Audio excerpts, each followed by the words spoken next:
어서 오시게.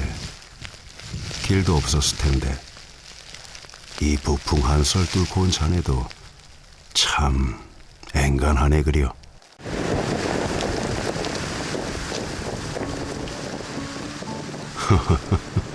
나야 뭐 별일 있었겠나. 어린 새들 지절 되면 어여쁘다 웃고 천둥 번개 고함자랑에 대거리하며 이렇게 또 한 세월 가는 게지. 저 아래 세상 소식은 바람결에 듣고 있네만 사는 게 박하다 말게.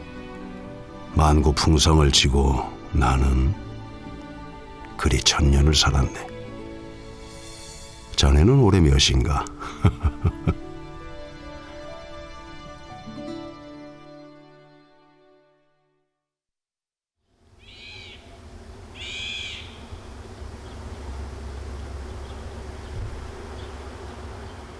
누구에게나 고향은 있습니다.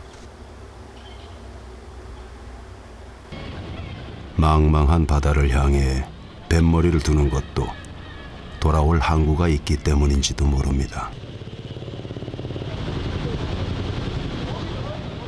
태백산줄기가 동쪽으로 달려오다 맞닿은 푸른 바다. 거기 화로같이 생기 넘치는 고향 울진이 있습니다. 한반도 어디에서 달려와도 4-5시간은 예산 일이죠.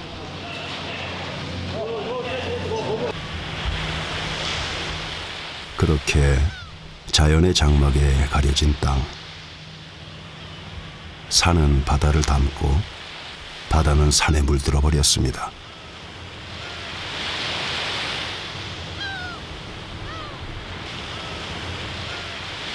이곳에서 우리는 비밀의 숲을 만납니다.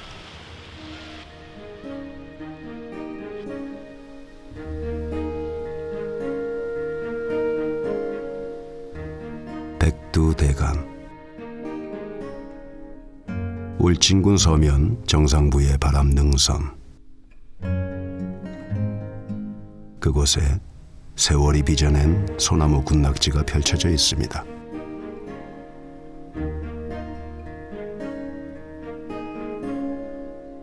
이곳이 언제 생겨났는지는 누구도 알지 못합니다.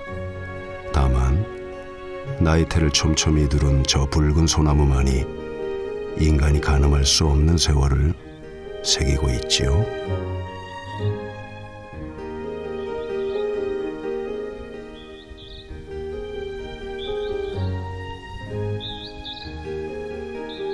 이곳 소나무를 사람들은 금강송이라고 불렀습니다.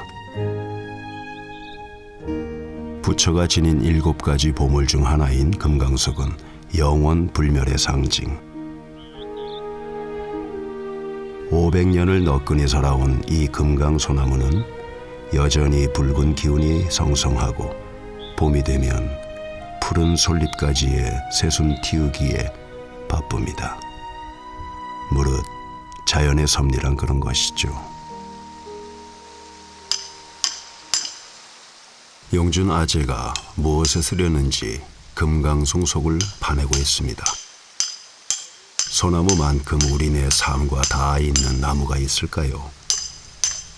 태어났을 땐 솔가지를 대문에 걸었고 추우면 땔감으로 배고프면 껍질을 벗겨 연명했던 적도 있습니다. 그러다 세상을 등질 때면 소나무관에 몸을 뉘었죠. 용준 아재한테도 소나무는 삶 그것입니다. 좋다. 멋지게 됐다.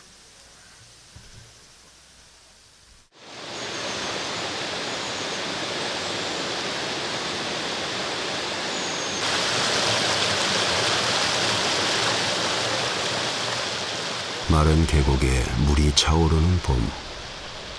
통나무를 짊어지고 한 발 딛는 것도 힘겨운 산길을 오릅니다.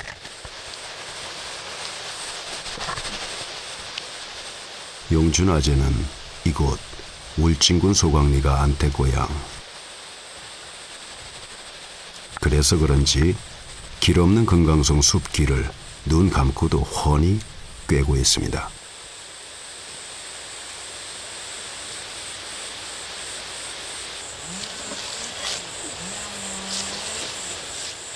이곳은 용준 아재만 아는 비밀의 장소. 자리도 좋다. 완전. 산벌이 들기 좋은 곳.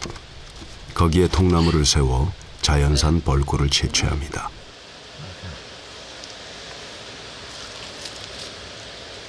이 금이나 개미나 들어가지 말라고 이렇게 이제 발랐는데, 이 원칙을 흘러놓으면 더 시원한 게 좋은데, 개미나 뭐 거무가 들어가가지고 집을 지으니까, 그러면 벌이 가지고 거미 개미는 싫어하거든요. 이게 제일 싫어하거든. 그래서 이게 발라요.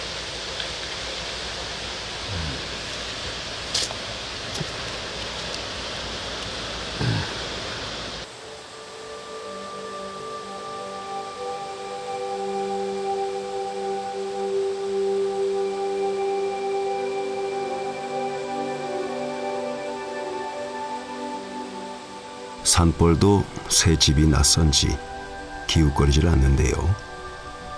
그렇다고 사람이 할 일은 없습니다.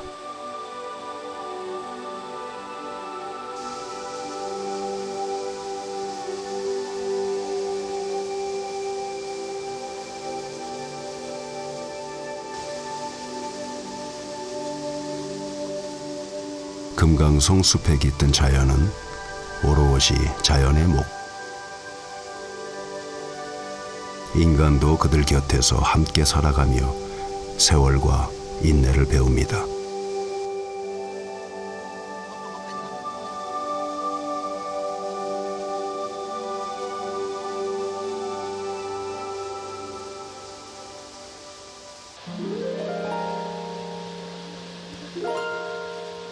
이곳은 또 다른 세계, 또 하나의 지구.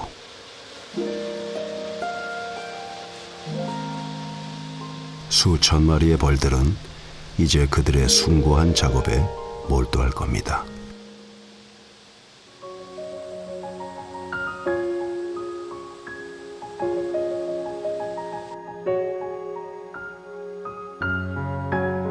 (1kg의) 꿀을 모으기 위해서 560만 개의 꽃을 찾아다니는 꿀벌. 그것이 봄부터 가을까지 계속됩니다. 꽃이 피고 벌이 들고 생명의 물이 차오릅니다.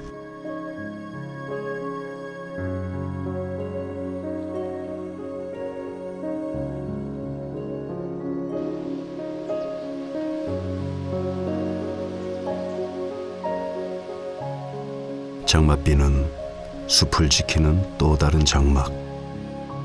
비가 쏟아지면 산에 오를 엄두가 나지 않습니다.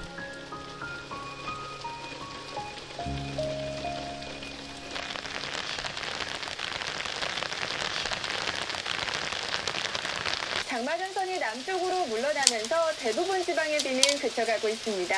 주말 동안은 다시 더위가 찾아오겠는데요.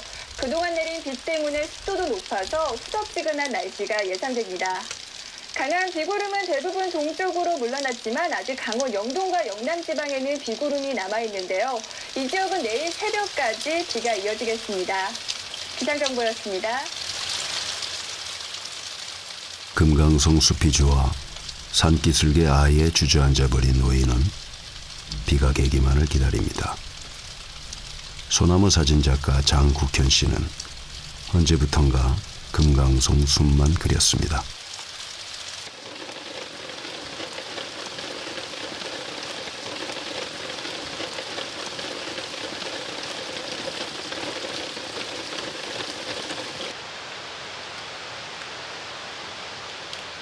천년의 시간이 잠겨있는 곳, 비개인 아침의 금강송 숲은 마치 신의 영역.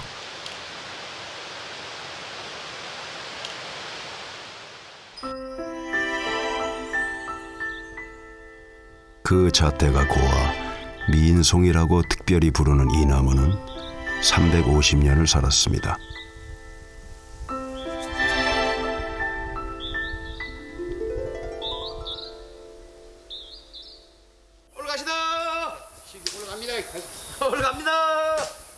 길잡이가 소리를 내며 길을 터줍니다.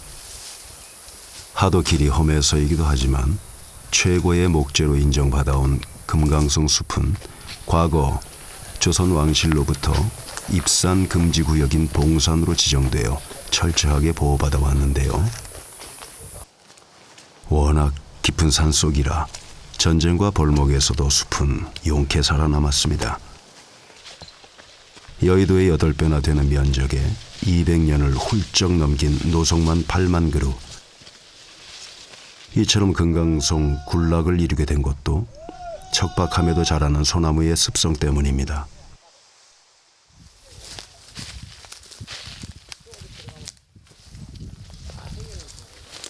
그러나 사람의 발길 닿지 않는 원시림.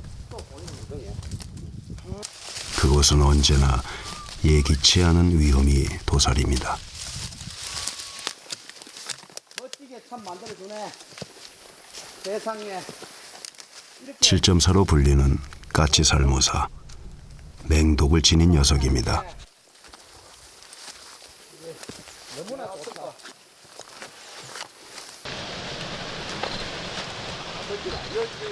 그렇게 한참을 헤매고 나서야 사진작가는 기어이 최고의 촬영 각도를 발견합니다.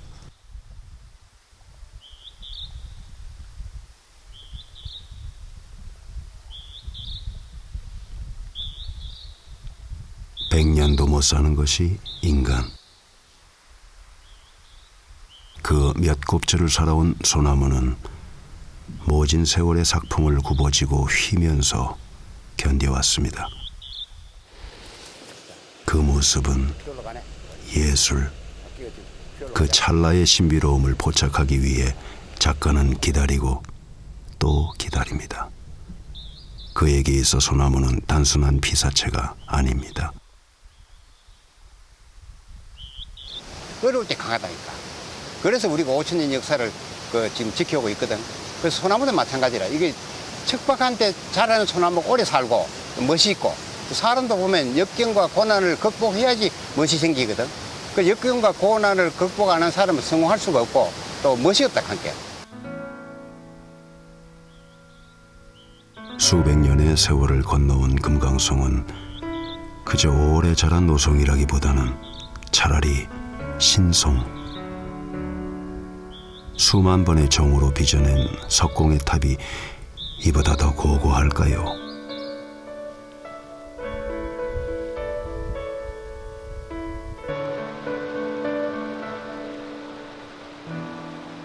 척박한 땅에서 가장 먼저 솔씨를 틔웠을 소나무들. 어느 것 하나 제 환경을 탓하지 않으며 고든 대로 휜 대로 이 땅의 숲을 지켜왔습니다.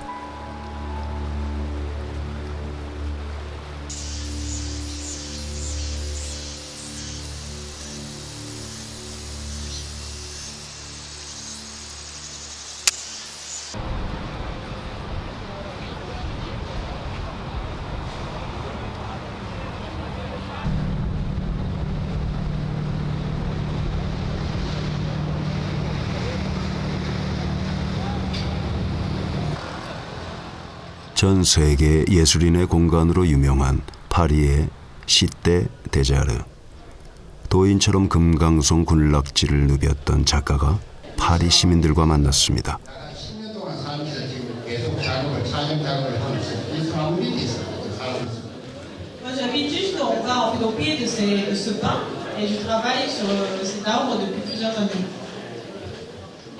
소나무야 이들에게도 익숙하겠지만 수백 년 아니 1000년 된 금강송은 만나기 힘들 겁니다.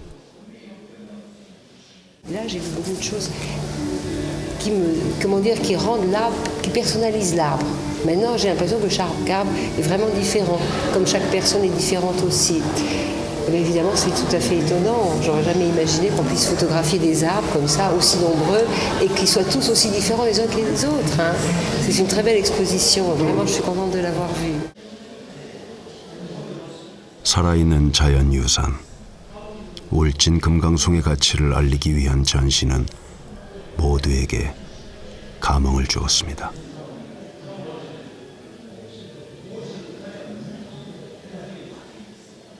Et quand on regarde un arbre comme celui-là, on a l'impression de vivre avec, mais de vivre tout ce qu'il a vécu en le regardant, comme si un arbre était un concentré des dizaines, parfois peut-être même des centaines d'années de son existence.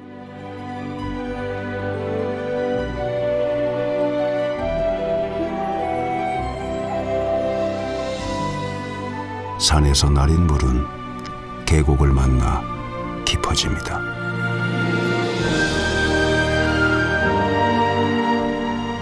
장장 15km를 달려가는 부령 계곡.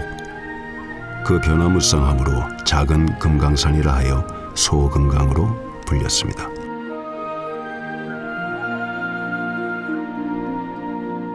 낮은 곳은 벌써 가을 단풍물로 호들갑스러운데 500년 금강송의 붉은 자태는 꺾이지 않았습니다.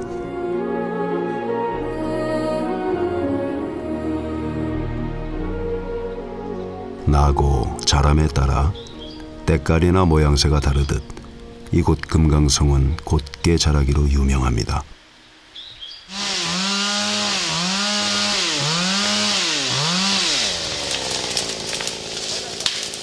고요하던 숲이 한바탕 소란입니다.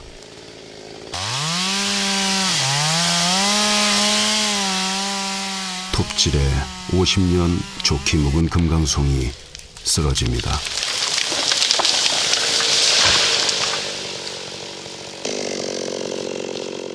그렇다고 귀한 나무를 함부로 베지는 않는데요.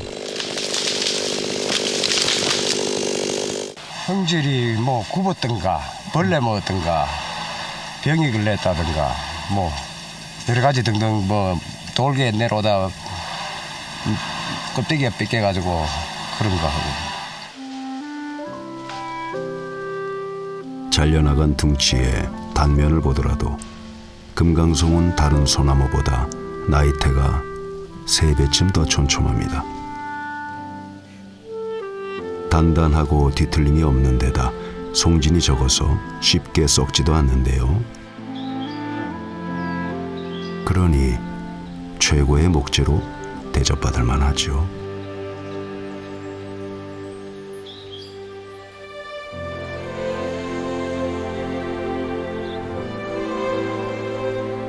이 숲을 관리해온 역사는 조선 숙종 6년으로 거슬러 올라가 햇수로만 330년. 왕실의 관이나 궁궐을 지을 때 외에는 함부로 나무를 벨 수도 없었습니다.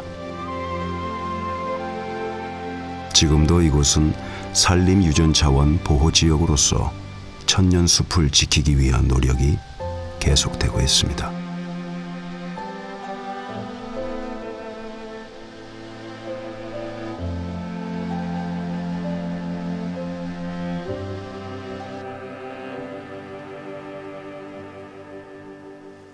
자연과 인간이 들숨날숨이 되어 보듬어하는 숲은 뜻밖의 선물을 인간에게 내어줍니다.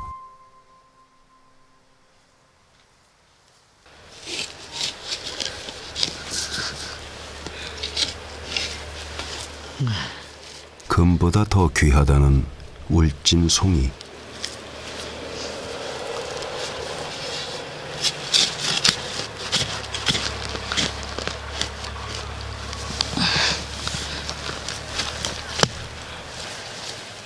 용준아재 입이 귀에 걸렸습니다.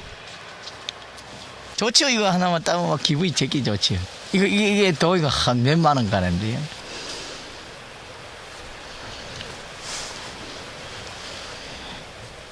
이야, 좋다. 진짜 멋지다.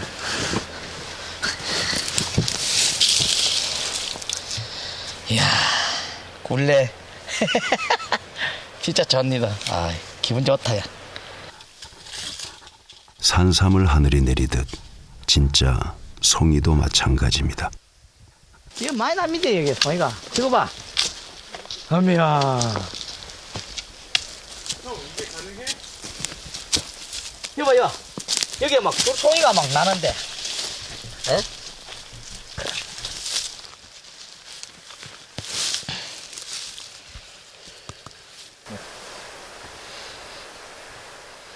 야, 좋다. 옛날부터 이게 송이가 많이 났어요, 여기가. 엄청나게 났어요. 옛날에는 먹고 살 게 없을 때 송이만 가지고 반찬을 해 먹고 살았어요, 그때. 그냥 뭐 이 줄매기다 나 짊어지고 가면은 하루 식전에 한 2시간 만에 큰 줄매기를 한 줄매기 예를 들어서 뭐 한 20kg, 30kg를 지고 오니까. 금강송 아래 하얗게 포자를 띄운 송이처럼 한때 이곳에는 화전민들이 깃들어 살았습니다. 오랜 세월 수탈과 억압, 전쟁통의 이곳 소강리는 새로운 안식처가 되어 주었죠.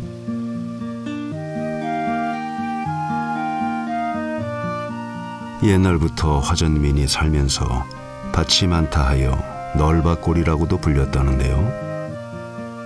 뿌린 만큼 거두는 이곳 소강리는 그래도 먹고 살만했다 합니다.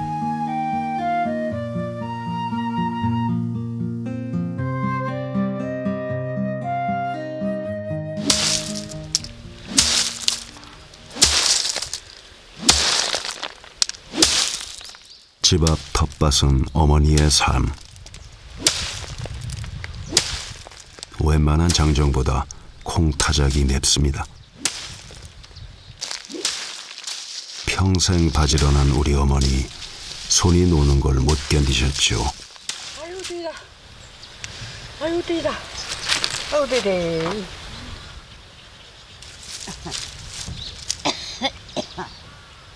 시집 온 뒤 이곳 소강리에서 어머니는 반평생을 살았습니다.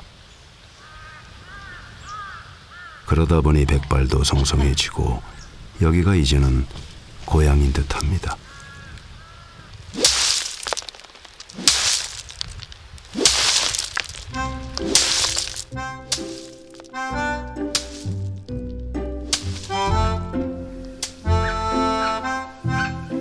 정성 들여 키운 보람을 차곡차곡 함께 나눕니다. 거둬들이는 이 순간 농부의 해묵은 근심도 말끔히 사라지는데요. 귀한 약재로 쓰이는 당귀, 땅이 좋으니 무엇이든 쑥쑥 자랍니다.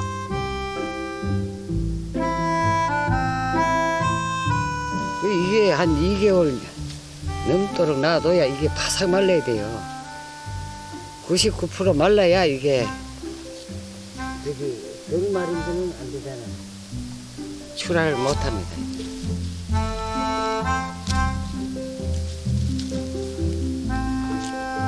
욕심 없는 삶이 준 결실들, 그것으로 인생은 살만한 것 아닐까요?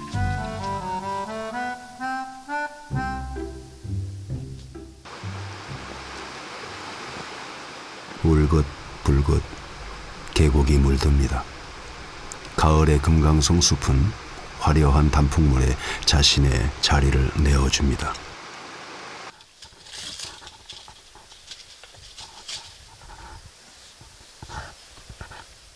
산비탈로 오르는 용준아재, 오늘은 목청을 따는 날입니다.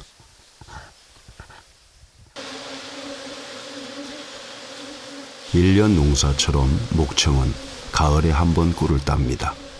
유난히 가물었던 지난 해라 은근히 기대도 해보는데요.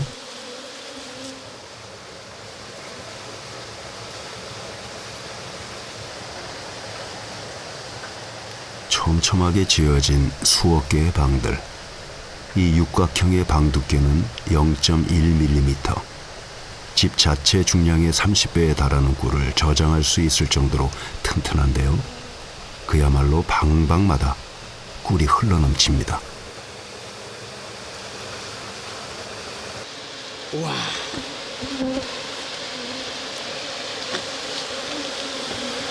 이거 다 있어요, 꿀이.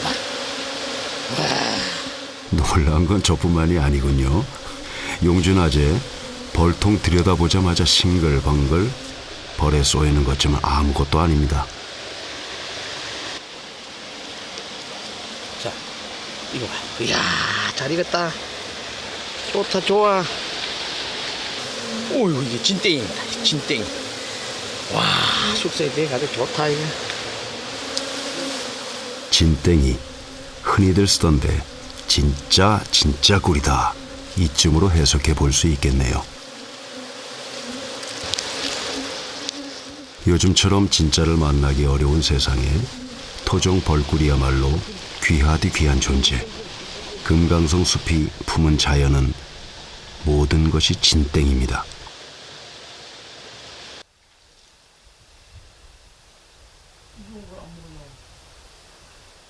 진짜 꿀이다. 참말 꿀이다 이게. 이것도 꽃가루 보세요. 꽃가루. 산천에 댕기거든. 네? 난게 들은 거 들어봐라. 이거 완전 진짜이다. 니 빡주고 찌어도 되지 뭐. 없어 꿀이 없어. 꿀이 없어. 그래 한번 먹어보소.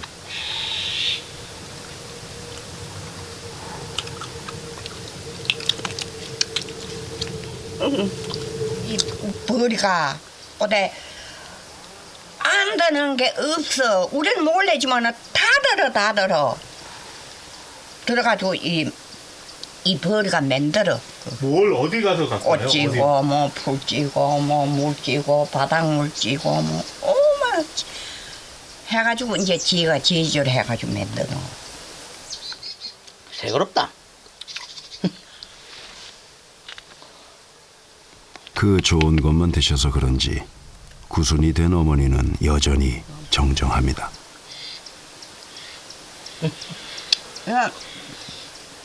막 새콤하더라고. 야. 지침이 콜록콜록 감기가 있으면 이걸 한 숟가락은 넣고 물을 팔 끓여가지고 막 먹어버리면 그렇죠. 아들 마자 주면 나는 막 자꾸 그래 먹고 이래. 자, 내가 이거 줘야 돼. 어느덧 가는 세월에 아들은 노모와 함께 늙어갑니다. 늘 그러하듯 밭일도 꿀 거르는 일도 둘이 함께입니다. 한 숟갈의 꿀을 모으려면 꿀벌은 4,200번이나 꿀과 벌통을 오간다지요. 자연이 준 선물, 그 소중한 의미를 다시 한번 새겨봅니다.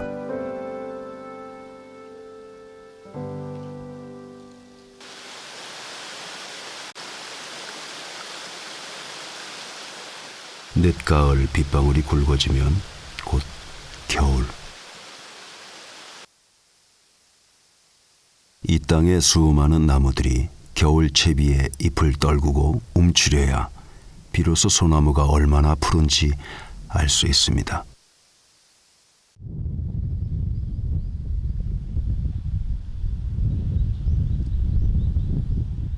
멕시코 서부 사막의 어느 원주민은 고향을 묻는 질문으로 당신의 태를 묻은 곳이 어딥니까?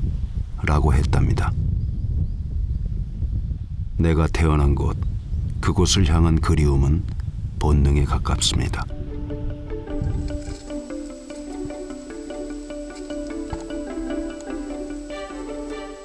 누가 가르쳐 주지도 않았는데 연어는 강물에서 태어나 바다에서 살다가 다시 자기가 태어난 곳으로 돌아옵니다. 그것은 회귀 본능. 부령 계곡이 바다로 깃드는 왕피천 하구는 초겨울이면 연어가 새카맣게 올라옵니다.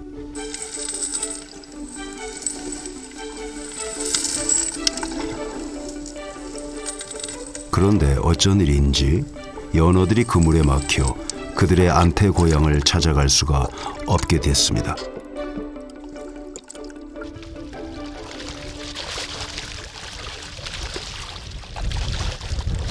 바다에서 연어들이 올라오면 물살이 좋은 이제 상류까지 올라가서 자연 산란을 하게 되어 있습니다.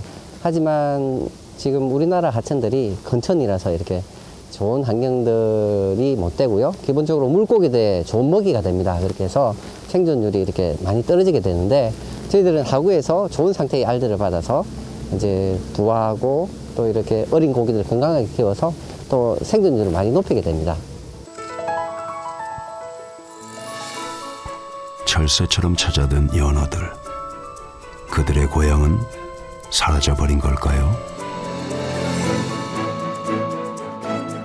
막히면 둘러가는 몰길처럼 자연을 담은 계곡에서 물살을 거스르는 연어의 힘찬 몸짓을 그려봅니다.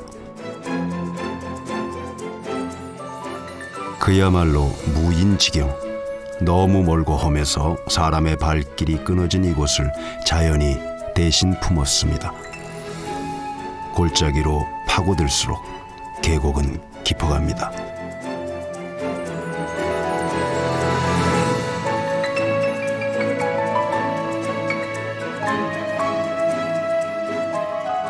(1600년) 전 이 땅에 불교가 전해지면서 불가의 가르침이 산천에 깃들었고 금강송이 울창한 이 산을 서역의 천축을 닮았다 해서 천축산이라 불렀습니다.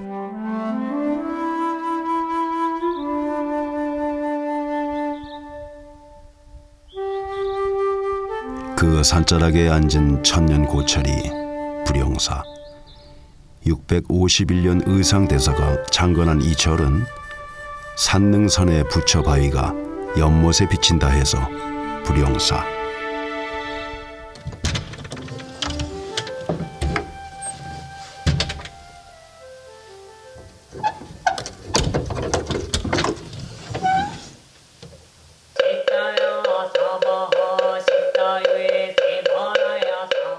비구니들이 1년 중 10달을 참선하는 수행 도량으로 찾아드는 이의 발소리도 조심하게 됩니다.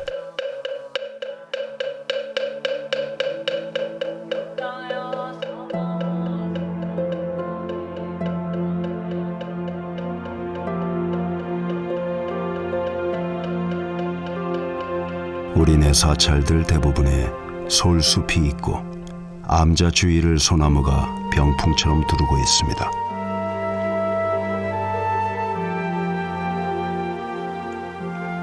절마당 안쪽 언덕에 물이 지어 펼쳐진 금강소나무. 그 고든 절개로 우뚝 솟은 금강송은 사천왕이 되어 절을 비호하고 섰습니다.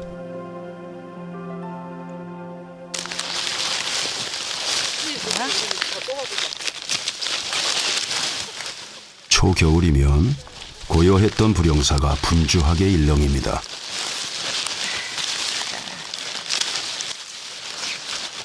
우리네 삶에 김장만큼 큰 월동채비가 있을까요? 이곳 불용사 경내의 배추밭이 비구니 선승들의 수행터가 됩니다.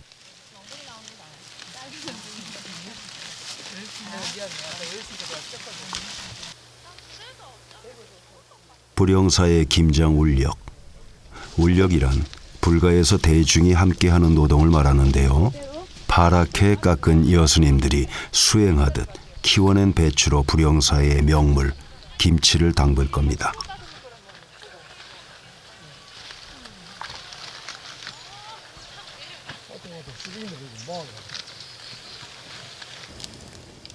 불용사 김치는 단순하고 소박합니다. 수행하며 먹는 음식 그대로를 담는 거죠. 그러나 거기에 맛의 비법이 숨어 있습니다. 다신물인데요. 무하고 표고버섯, 다시마를 넣어서 이렇게 가마솥에 우렸어요. 그래서 다신물을 만든 다음에 끓인 다음에 찹쌀을 씻어서 여기서 찹쌀죽을 끓일 거예요. 그 죽 끓인 거에 그걸 이제 고춧가루 넣어서 김치 양념으로 쓸 겁니다.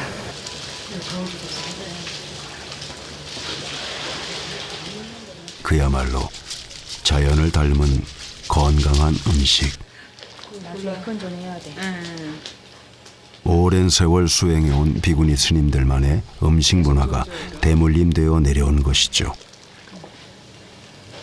아, 색깔이 이래서 다시물 색깔인가 봐요.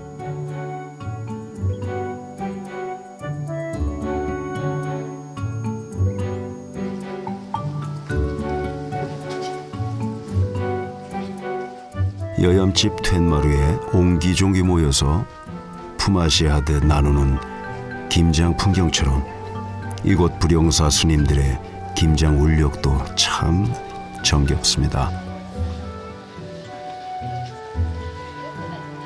전국에서 수행을 위해 선방을 찾은 스님들이며 절을 찾아온 이들의 공양까지 김치 담그기는 며칠이 걸려야 하는 일입니다.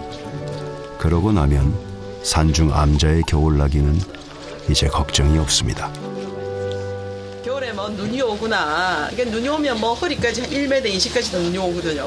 그렇게 눈이 오더라도 이제 김장만 잘 해놓으면 우리가 아무런 걱정 없이 수행을 할 수 있고 이렇게 할 수 있으니까 좋죠. 여기도 고춧가루 안 냈나? 사진에 자, 맛이 어때? 우와, 너무 예쁘시네. 감사합니다.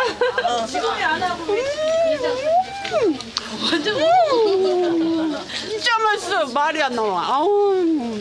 맛있어요? 제가 30년 동안 김장을 했거든요. 근데 정말 최고인 것 같아요. 내가 담은 이런 맛이 안 나. 난 진짜 막 재료 왕창 넣고 하는데도. 이곳 스님들에게 수행과 음식은 하나입니다. 욕심을 채우는 것이 아니라 비워내는 음식이야말로 또 다른 깨달음의 수행이 되는 것이죠.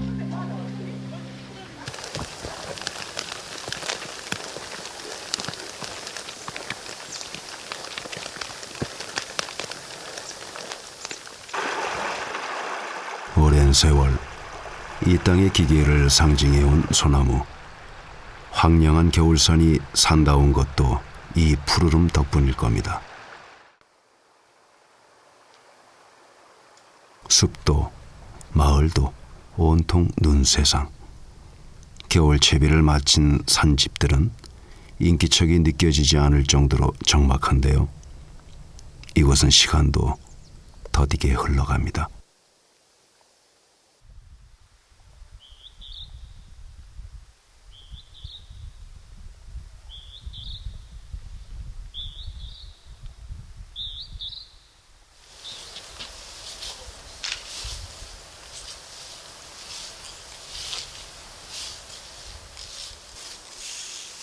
평소에도 조심스러운 걸음걸이로 경내를 오가는 비구니 스님들. 쌀이로 눈을 쓸면서도 그 소리가 요란하지 않습니다. 산사로 찾아든 중생의 어리석음도 쓸어내줍니다.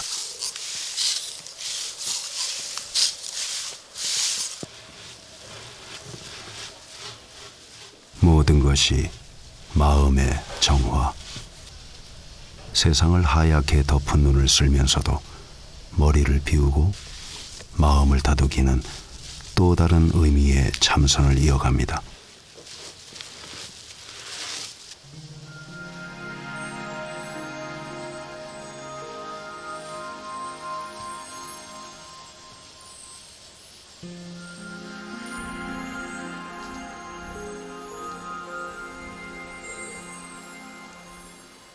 겨울이면 이곳의 스님들은 안거에 들어갑니다.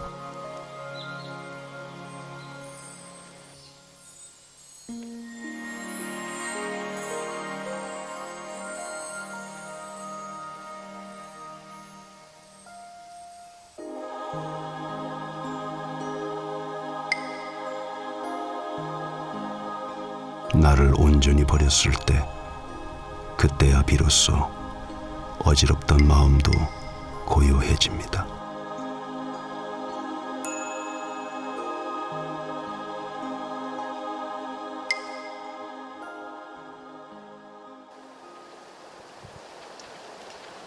사람도 자연도 가장 견디기 힘든 혹독한 계절. 주사 김정희는 추운 겨울이 되어야 소나무와 잣나무의 푸름을 알 수 있다 했습니다.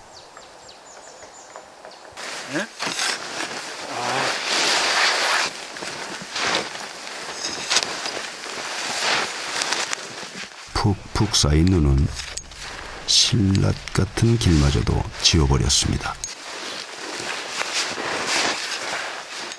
7순이 넘은 사진작가는 눈 속에 웅크린 천년송의 진경을 담기 위해 숲을 헤칩니다. 그의 외길을 뒤따르는 건 제자, 스승의 고집도 닮아버린 듯 이 험한 길을 기어이 함께 오릅니다.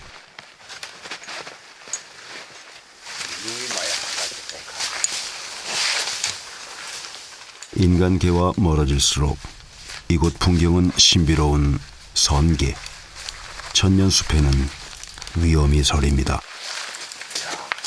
가지가 뿌리였네.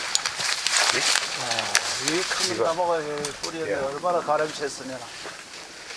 해발 800m 부근. 능선에는 시도 때도 없이 돌풍이 우러댑니다. 휘몰아치는 거센 된바람에도 금강송은 휘기는커녕 차라리 부러져 버렸습니다. 마치 그 모습은 불가에서 말하는 선정에 든 경지, 수백 년이 넘는 세월을 삭혀가며 하늘이 내린 역경을 딛고 살아낸 것만으로도 이미 나무는 큰 스승입니다.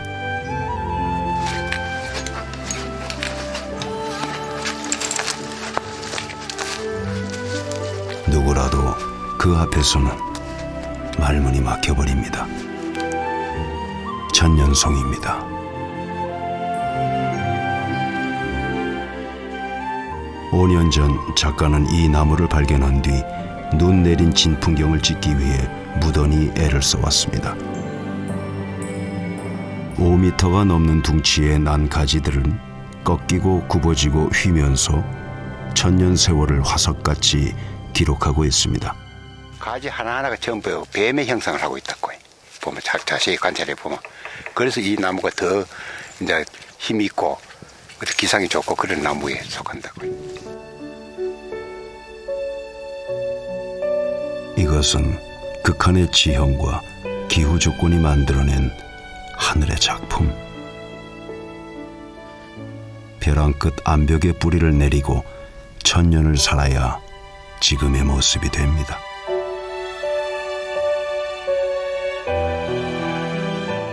숲 아래쪽 100년, 200년 된 소나무와는 비교도 할 수 없는 자태에 작가는 이 소나무에 대왕이라는 칭호를 붙였습니다.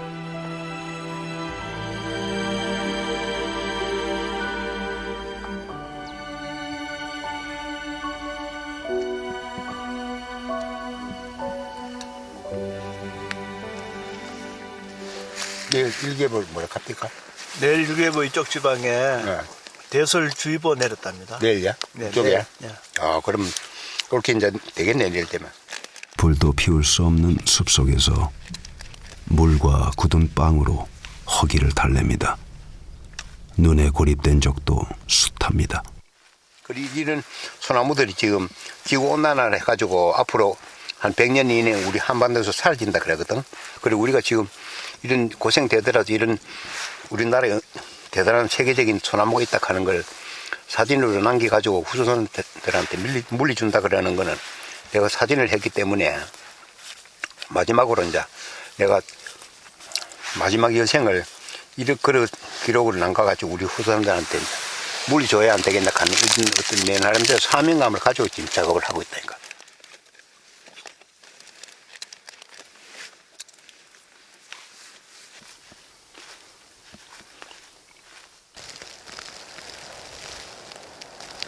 피고 지는 모든 것에는 나름의 순리가 있습니다. 그 거스를 수 없는 힘이 소나무를 우리의 산천에서 밀어내고 있는지도 모릅니다. 그러나 소나무는 누구를 탓하지도 않고 억울해하지도 않습니다. 좋은 자리는 참나무에 내어주고 이제 소나무만이 살아갈 수 있는 적박한 곳에서 의연하게 살아남아 있습니다.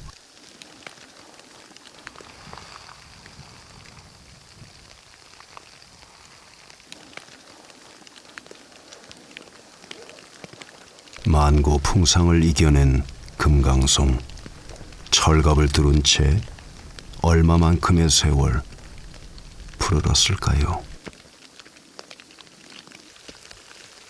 살아서 1000년, 죽어서 1000년.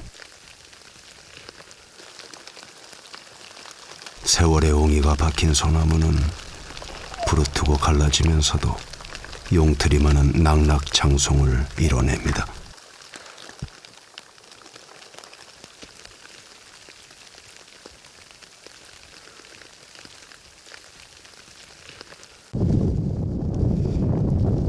황폐한 땅에 솔씨를 틔워 깊이 뿌리를 내린 천년의 숲 울진 금강송. 너무 많이 붙었어요.